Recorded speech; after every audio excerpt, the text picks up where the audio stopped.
আমরা যারা হযরত আয়েশা সিদ্দিকা রাদিয়াল্লাহু তাআলা আনহা আল্লাহ নবী দেনা সারা রাত ধরে আল্লাহ দরবারে চোখের পানি ছেড়ে দিয়ে অজর কাঁদলেন। আল্লাহ নবী বললেন, বিবি আয়েশা রে, এইসব রাতগুলোতে বান্দা দোয়া আল্লাহ দরবারে কবুল হয়, বান্দার জীবনের গুনাহ আল্লাহ মাফ করে দেন। আমার ভাইজানেরা, মাসুম বেগুনাহ নবী যদি কাঁদে, আমাদের আয়েশার মতো মানুষ যদি কাঁদে, যে আমাদের আয়েশা সিদ্দিকা 6 লাখ হাদিসের হাফেজা ছিলেন, বলুন সুবহানাল্লাহ। যে আমাদের হযরত আয়েশা রাদিয়াল্লাহু তাআলা আনহা আল্লাহ পাকের কোরআনের হাফেজা ছিলেন। আল্লাহ নবী আমাদের হযরত আয়েশার কাছে বেশি বেশি থাকতেন। রাসূলুল্লাহ আমাদের কাছে বেশি থাকতেন। অন্যান্য আম্মা জানেরা সব কানা ঘুষা করে, আমাদের বয়স হয়ে গেছে তো, ওই জন্য রাসূল আমাদের কাছে থাকে না। নবীর ছোট বিবি কত সুন্দর দেখতে আয়েশা, এই জন্য নবী আয়েশার কাছে থাকে, আয়েশার কাছে। আর দেখো না আয়েশাকে রাসূল কত আদর করে ডাকে, ইয়া আমার আয়েশাতুল হুমারা, ইয়া আমার লাল টুকটুকি আয়েশা। জোরে বলুন সুবহানাল্লাহ। আল্লাহ নবী জবাব দিয়েছিলেন, ও আমার বিবিরা রে, না না, উদ্দেশ্যটা নয়, তোমাদের বয়স হয়ে গিয়েছে। আমার আয়েশাকে আল্লাহ এত মেধা দিয়েছেন, এত স্মৃতি শক্তি দিয়েছেন। আমি রাসূলুল্লাহ আমার আয়েশার কাছে বেশি দেখি মাসলা মাসাইল গুলো, হাদিস গুলো আমার আয়েশাকে শোনায়। আমার আয়েশা ওইগুলো তাড়াতাড়ি মুখস্থ করে নেয়।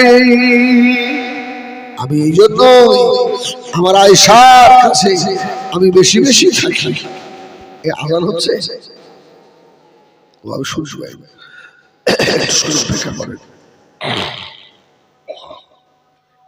اللهم رب هذه الدعوة التامة والصلاة القائمة آت محمدا الوسيلة والفضيلة الدرجة الرفيعة وابعثه مقاما محمودا الذي وعدته إنك لا تخلف الميعاد.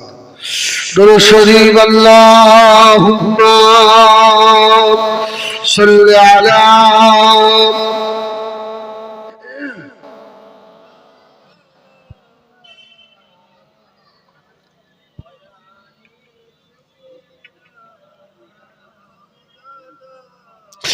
বাবা বেজনেরা, সোনা মানিকেরা, ও জানেরা, যে কথা বলছিলাম বাবা, আল্লাহ নবী আমাদের আয়েশাকে নিয়ে এই রাতে বেশি বেশি কেঁদেছিলেন।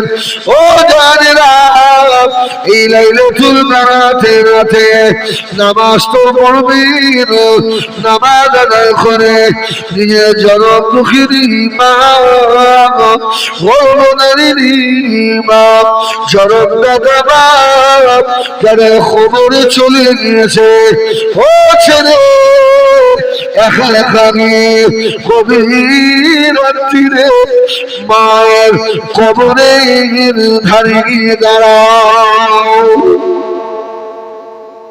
সব তো একসঙ্গে জিয়ারত করতে পারো। আরে প্রথম কবরস্থানে দেখবে সবাই থাকে, যদি গ্রামে 5টা কবরস্থান হয়, শেষের কবর জিয়ারতের সময় পেছন দিকে তাকিয়ে দেখবেন আর 10-12 জন। এই ঠিক না ভুল বলে? মানে যার বাবার কবর জিয়ারত শেষ, সে আর থাকে না, সে ছুটে বাড়ি চলে যাচ্ছে, আর হবে না। আমার ভাইয়েরা সোনা মানিকেরা ও জানেরা এই লাইলাতুল বারাতের রাতে কয়েক ব্যক্তি দোয়া আল্লাহ পাকে নামারে কবুল হবে না মা বাবা অবাধ্য সন্তানের দোয়া আল্লাহ দরবারে কবুল হবে না বড় করে দোয়া আল্লাহ দরবারে কবুল হবে না সোনা মানিকেরা চোখ করে দোয়া আল্লাহ পাকের দরবারে কবুল হবে না সেটা করে দোয়া আল্লাহ পাকের দরবারে কবুল হবে না আমার সোনা মানিকেরা ও জানেরা যারা আব্বা মায়ের সাথে বেয়াদবি করো যারা মুখরিনের কাছে বেয়াদবি করেছো আল্লাহর রাস্তায় ক্ষমা চেয়ে নাও বাবা কেননা মা বাপ যদি ক্ষমা করে দেয় তোর ক্ষমা হবে না বেটা আল্লাহ নবী জানাচ্ছে আখিরি জামানায় এমন একটা সময় আসবে বাবা জনমুখী মা বাপকে দাসীর চোখে দেখবে ধরো কুটুমের চোর হবে ঠিক কিনা ভুল বলে আজকে এই হরিহারপুরের জলসা হচ্ছে একটু খবর নিয়ে দেখে নিজের বোনায় মামা ভাগনা যা না এসছে ওর থেকেও বেশি ধরম কুটুম বেশি এসছে হ্যাঁ যার সঙ্গে রক্তের কোনো সম্পর্ক নেই বিলালের সম্পর্ক নেই এদের জন্য খুব ভালো ভালো খাবার আর মায়ের পেটের বোন এর সঙ্গে আলাপ করে না এ যদি সবে বারাতের রাত্রিরে কাঁদে কি মনে হয় এর দোয়া কবুল হবে না যত বড় নামাজি হও যত বড় বক্তা হও যত বড় পীর সাহেব হও শুনে রেখে দাও বাবা যদি কোনো ছেলে তার আত্মীয় সঙ্গে সম্পর্ক বিচ্ছেদ করে দেয় আল্লাহ নবী মামাচ্ছে জান্নাতে যাওয়া দূরের কথা ওই ব্যক্তিটা জান্নাতের খুশবুটা পাবে না এইবারে বলেন সুবহানাল্লাহ আচ্ছা একজন হাত তুলে বলেন আমার কোনো আত্মীয়ের সঙ্গে ঝামেলা নেই দেখেন একজন আমার ফ্যামিলির সঙ্গে থাকলেও আমার সঙ্গে সুবহানাল্লাহ আমি সবার সঙ্গে ঠিকই কথা বলি কি হবে দুনিয়া বলে আমার সঙ্গে না কথা বলবো আমি ডেকে সালাম সালাম ভালো আছে অন্তত এতটুকু তো হোক বলে এই মাহফিলে এত মানুষ তাহাজ্জুদ পড়নেওয়ালা মানুষও আছে ভাগনা ভাগ্নি বোন আত্মীয় স্বজনের সঙ্গে সম্পর্ক সব ঠিক আছে ফুরফুরা শরীফে সবসময় সংসদ হচ্ছে তাবলীগ জামাতে যাচ্ছে হ্যাঁ জিকিরের ভিতরে মসজিদে থাকা যায় না কিন্তু আত্মীয়ের সঙ্গে সম্পর্ক বেকার আল্লাহ নবী বলছে আখিরি জামানায় ধরম কুটুমের জোর হবে আপন পর হয়ে যাবে মা বাপকে দাসীর মতো দেখবে ওই জামানাটা তোমাদের জন্য ভালো হবে না ভালো হবে না বাবারা বাবারা তাড়াতাড়ি বলো এমন একটা সময় ছিল আকাশে থেকে পানি না হলে আর মুরব্বীরা হাত তুলে দোয়া করলে পানি হতো এখন কি আর হয় নাকি সত্যি কথা বলে আচ্ছা তখন কি এত বক্তা ছিল এত পীর সাহেবের চাপ ছিল আরে তখন একটাই ছিল দরবার ফুরফুরা দরবার এখন দেখেন এই পীরের দরবার ও পীরের দরবার কত দরবার এই পীর জাদা ও পীর জাদা ঠিক কিনা ভুল বলে এত আমার মতো হেজবুল্লাহর মতো বক্তা ছিল এখন তো হাজার হাজার বক্তা। আরে এখানে দোয়া করে হয় না বলে মক্কা শরীফে গিয়ে দোয়া করছে, আল্লাহ পানি দাও, আল্লাহ আল্লাহ পানি দাও। বাংলাদেশিরা এইভাবে দোয়া না করে অপরাধের জন্য এইভাবে হাত তুলে দোয়া করছে। দেখেন কি ভিডিও, দেখেন না আপনারা এইভাবে? হ্যাঁ, ফাঁকা মাঠে রোদ তুলে গিয়ে হাও হাও করে কাঁদছে, এক ফোঁটা পানি নেই। আর মুরব্বীরা আগে পানি না হলে ছাতা নিয়ে যেত মাঠে, ছাতা নিয়ে। আমি শুনেছি মুরব্বীদের কাছে, ছাতা নিয়ে মাঠে গিয়ে ইস্তেসখারার নামাজ পড়তো।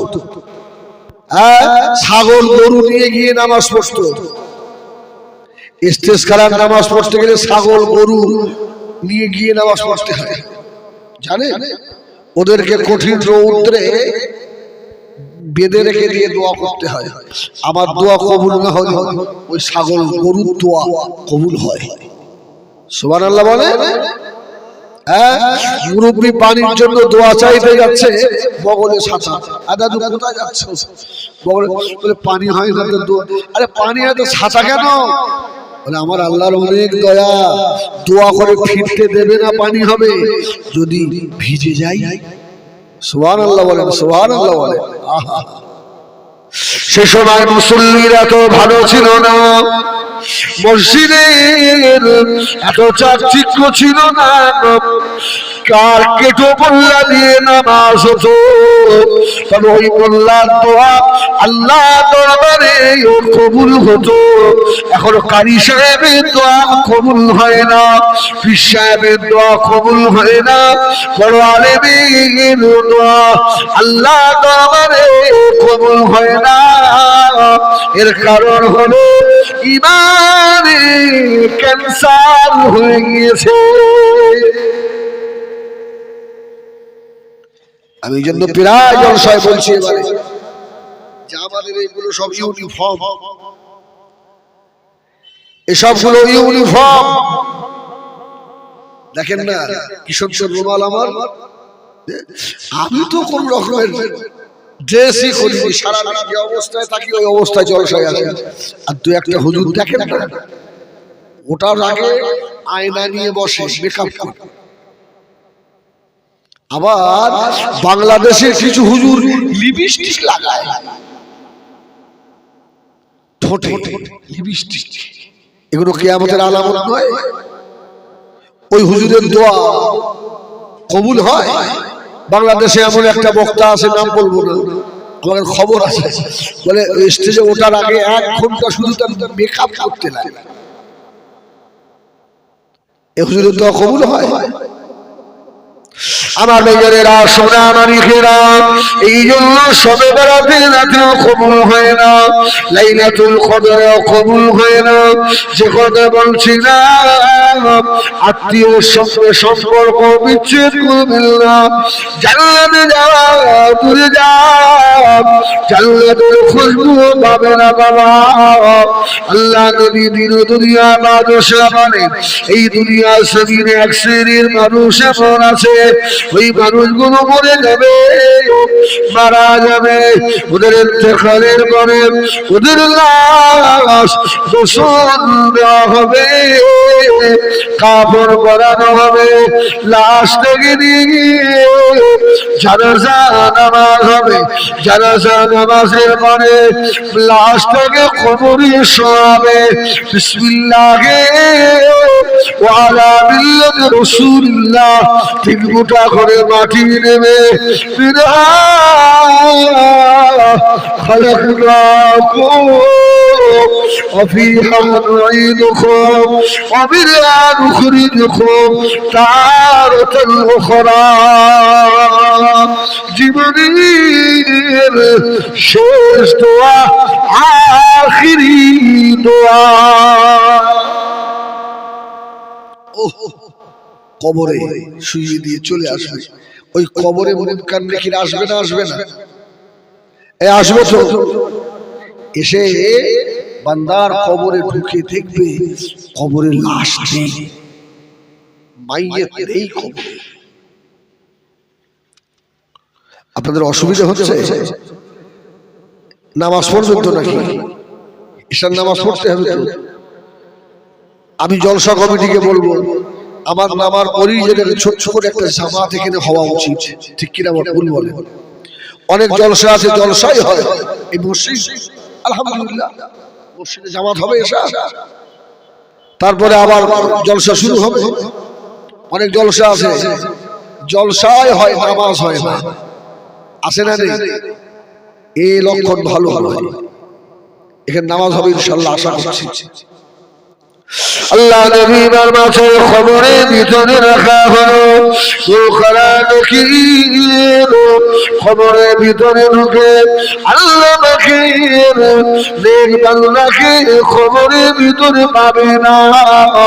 ওই সময় চিল্লাবেন আল্লাহ আপনার নেক বান্দা কোথায় গেল আল্লাহ, এমন খবরে জীবনে কোনোদিন আসেনি আল্লাহ। আল্লাহ পাক আওয়াজ দেবেন, ও আমার ফেরেশতারা কবরের চতুর্পাশে ভালো করে দেখো।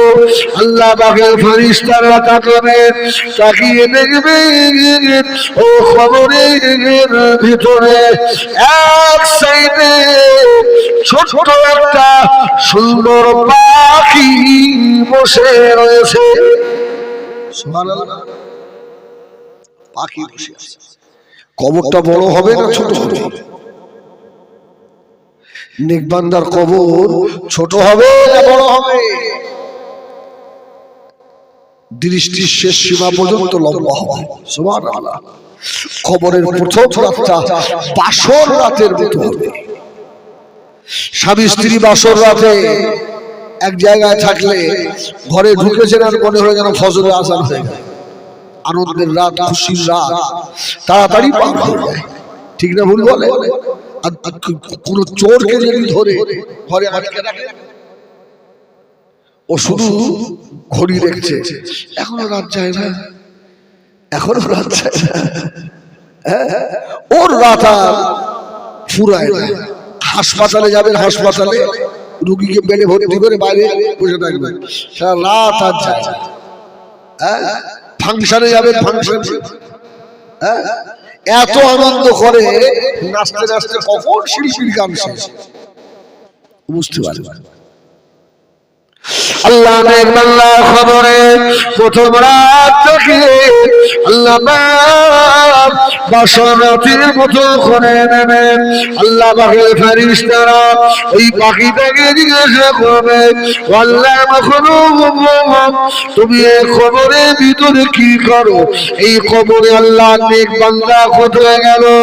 ও আমার মেয়েরা, হরিহরপুরের সোনা মানিকেরা, ও রাসিনা, ও রোজেদারেরা, কারখানা করে শুধু ওই সোনার পাখিটা বলবে, ওরে আল্লাহর ফেরেশতারে, আল্লাহর বান্দাকে আমি আমার ডানার তলায় লুকিয়ে রেখে দিয়েছি। এই ডানার তলায় বার কর, বার করে দাও, সওয়াল হবে। পাখি বলবে কি ভাবছো? হবে না। সুবহানাল্লাহ বলে। আল্লাহর নেক বান্দাকে বার করে দেবো না কেন? পাখির আল্লাহ জবান খুলে দেবেন, পাখিটা ওই সময় বলবে, আল্লাহ ফেরেশতারে, আমি দুনিয়ার কোন পাখি নয়, আল্লাহ নেক বান্দার জীবনের নেক আমার, আমি ওর কবরের সঙ্গী হব, ও জীবনের নামাজ আমি, ওর জীবনের রোজা আমি, ওর জীবনের তাসবিহ তিলাওয়াত আমি, ওর জীবনের কোরআন তিলাওয়াত আমি। না না, আল্লাহ রাত্রিরে গভীরে উঠে আরবের ঘুম হারাম করে তাহাজ্জুদে নামাজ পড়েছিল, আমি অনেক আমার ও কবরের ভিতরে কিয়ামত পর্যন্ত ও সঙ্গী হয়ে থাকবো।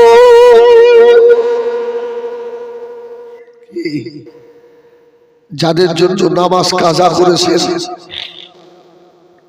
যাদের জন্য দুনিয়া দুনিয়া করেছেন,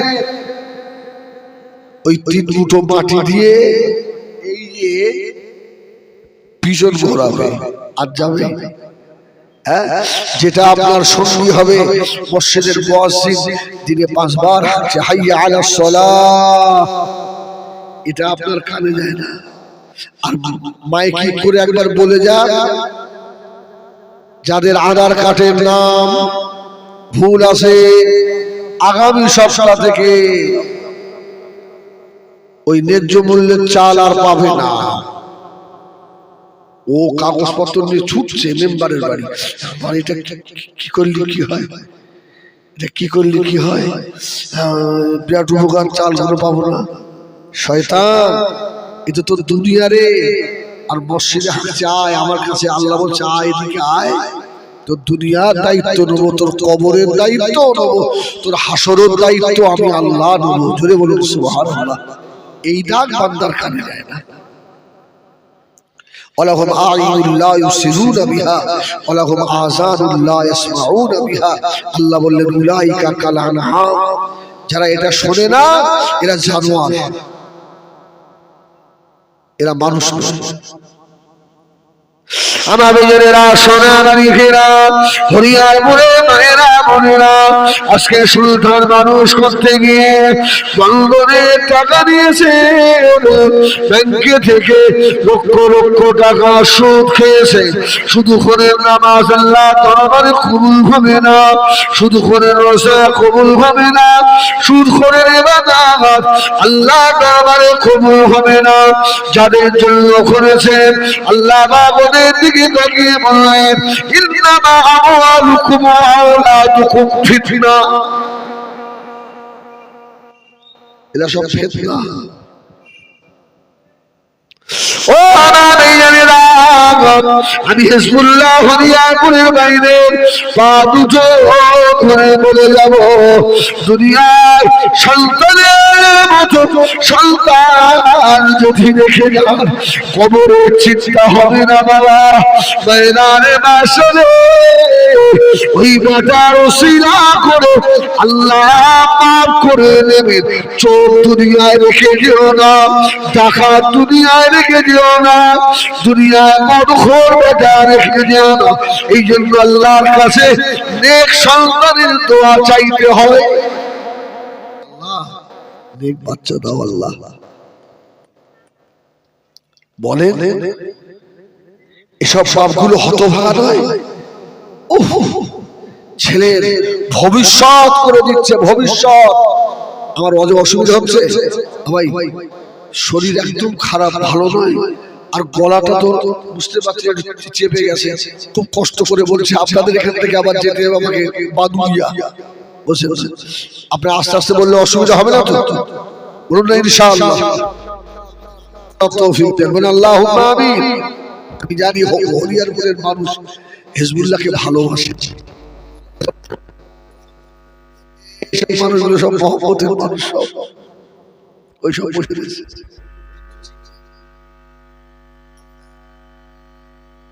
ভবিষ্যৎ করে দিচ্ছে, দোকান বড় বড় মার্কেট দেবে আগে।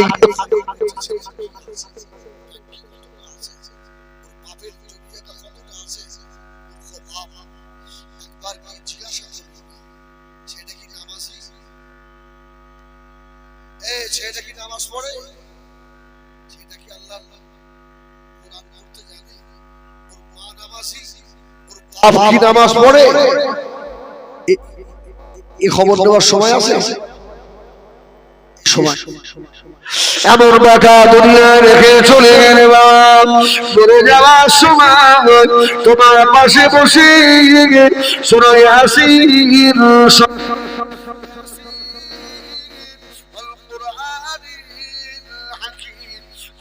কোরআন শুনতে পেলে না, বাপের বেটা পাশে দাঁড়িয়ে দাঁড়িয়ে রাখে। আরে কি মানুষ করে দুনিয়া থেকে যাচ্ছ, তোমার মৃত্যুর পরে তোমাকে গোসল দেওয়া হবে। ওই গোসল দেওয়ার সময় পর্দাকে কুলুপ দিতে হয়।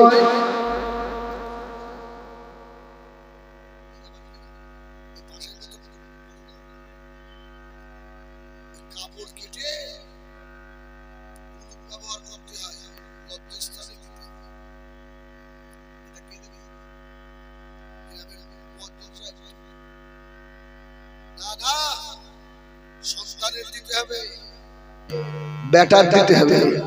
তবে আমার আব্বার আমি দেইনি। আমার সঙ্গে যে মা সাহেব আছে, আব্বা ইন্তেকাল হলো রাত 11টার দিকে ভাইকে ফোন করলাম, ভাই আব্বা চলে গেছে, আপনি আসেন। আল্লাহ শুকর আমরা 3 ভাই হাফেজ, সুবহানাল্লাহ বলে। হ্যাঁ, বাগান তৈরি করে রেখে গেছে। আমি বললাম দেখ হক আমার বাপের কুলুপ দেওয়া, আমি বাপের বড় বেটা, কিন্তু আমি এই দায়িত্বটা আমার ছোট ভাইকে দিয়েছি। কেন বাপের সম্মুখে গিয়ে আমি আর থাকতে পারছিলাম না। ওই মাওলানা সাহেব আমার আব্বার গোসল দিয়েছে, আমার ছোট ভাইটা, ওরা সঙ্গে ছিল। মানে আমি নিজেকে ঠিক রাখতে পারছিলাম না। কেন বাপের সঙ্গে সেই সম্পর্কটা ছিল।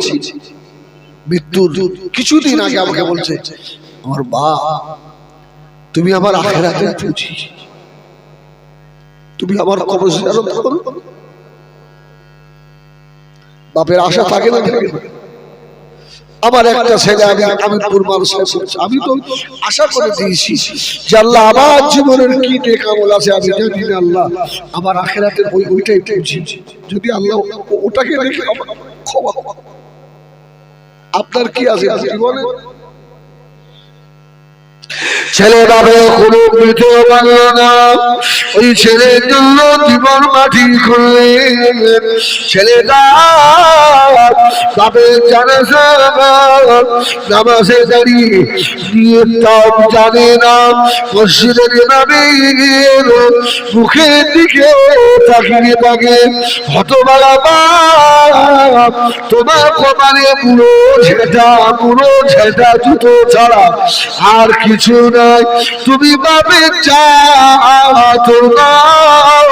তোমার বেটা তোমার জানাজা নামাজে কি বলতে হয় জানে না, তোমার কবরে বেটাকে নামিয়ে দিলে লাশ কবরে রেখে কি বলতে হয় শিখিয়ে যাও না। বেটা মাটি দেবে তখনও গ্রামের ইমামের মুখের দিকে তাকিয়ে রয়েছে, ঠিক না? ইমাম সাহেব বেচারা একটু জিভ শুকিয়ে যাচ্ছে, একটু ঢোক গেলবে তো। ইমাম সাহেব বলো বলো বলো বলো। আরে আমি 20 বছর ইমামতি করেছি, অভিজ্ঞতা আছে। আল্লাহু আকবার। তাহলে বলেন এই ছেলে মানুষ করে আপনার ফায়দা কি হলো? দুটো ওষুধ খাবেন, ঔষধ খাবেন। আমার সপ্তাহে 100 কোটি টাকা দিস, আমি ওষুধ খাই, বেমারি মানুষ হবে না। এমন দাজ্জাল বাড়ি নিয়ে এসেছেন, ওর শ্বশুর শাশুড়িকে দেখতে পারে না। আসে না নেই? সত্যি করে বলে। আজকে এত বড় মাহফিল হচ্ছে আমাদের হরিয়ারপুরে, এতগুলো ভাইরা রয়েছেন, একজন হাত তুলে আল্লাহকে দেখিয়ে বলেন আজকে হরিয়ারপুরে মাহফিলে এত দোকান বসেছে, আমার আব্বাকে আমার মাকে আমি 100 কোটি টাকা দিয়েছি। আব্বা আজকে অনেক দোকান তো, একটু খাবার কিনে খাবেন। একটা ছেলে হাত তুলে দেখেন। এইরকম ছেলে পাওয়া যাবে যে শালির হাতে 100 টাকা দিয়েছে, 100 দিলেও শালি খুশি নয়। ও দুলাভাই 100 হয়। উনি আবার রান্না করতে করতে বলছে, তোর দুলাভাই এত কীর্তন, আর 100 তোর ঘাড়ে বাস পড়ুক, তোর মতন ছেলে অ্যাক্সিডেন্টে মরবে। বাপ মা চিনলি না, শালি চিনলি। শোনা